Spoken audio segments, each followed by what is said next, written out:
the Stockholm Syndrome, the term Stockholm Syndrome, y'all know where that came from?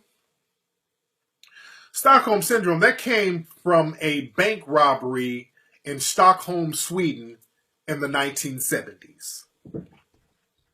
In the 1970s, there were these bank robbers who went up and they got like 4 or 5 hostages. And they were holed up in this bank for about a week. And the bank robbers, they were cordial, they were courteous, they even threatened to kill a couple of the hostages. But the hostages, while they were in there with these bank robbers in Stockholm, Sweden, they gained some type of affinity for the bank robbers because the police were brazen. The police didn't know what to do. The police were incompetent. The police were making a lot of fumbles and mistakes in rescuing them. So the hostages started to gain somewhat of an affinity for the bank robbers that had them hostage for a week because the bank robbers were real cool. The bank robbers were calm. The bank robbers knew what they were doing. The bank robbers seemed like they were in control. So there was a level of confidence that the bank robbers had. So the people there, and they were mostly women, gained an affinity for these bank robbers. As a matter of fact, when the police were trying to rescue them, the hostages were low-key trying to sabotage the police who were trying to save them. Not only that, and after this ordeal,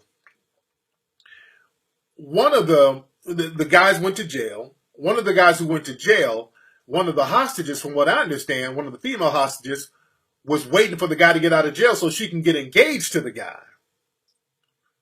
So a lot of psychiatrists wanted to break that down and find out what they came up with a term. They call it Stockholm Syndrome, where people who are in captivity, they learn to have some type of affinity for their captors. And that's where the term came from. Black folks have that bad. So women love bad boys, period.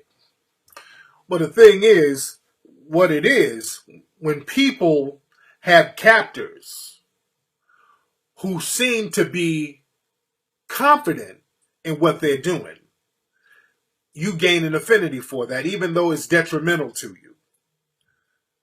Just the fact that they seem like they know what they're doing, you gain an affinity for that, even if it's the wrong thing. This is why a lot of street dudes, you can get women to go out there and hit the track. You can get women to go out here and be drug mules.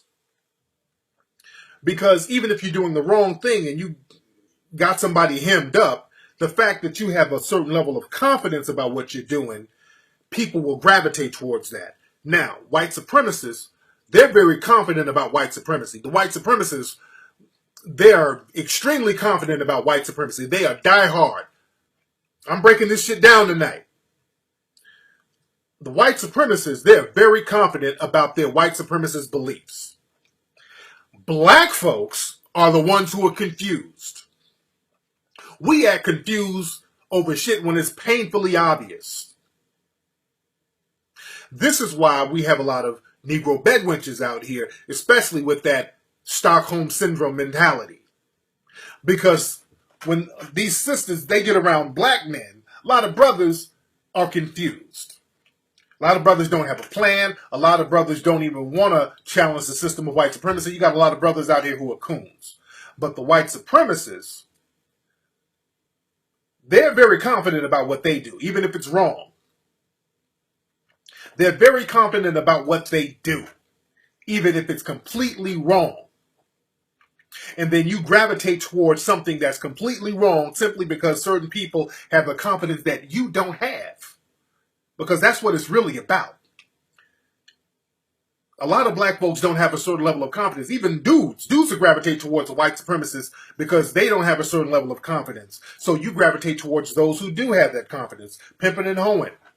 That's why the hoes go choose pimps. Pimps have a certain confidence. They have a certain flair with the loud colors, the loud clothes, the loud cars, the fast talk. That's that gives the impression of confidence, and a chick who's out here in the game, she sees that, she wants to gravitate towards that so she can get some of that confidence for herself.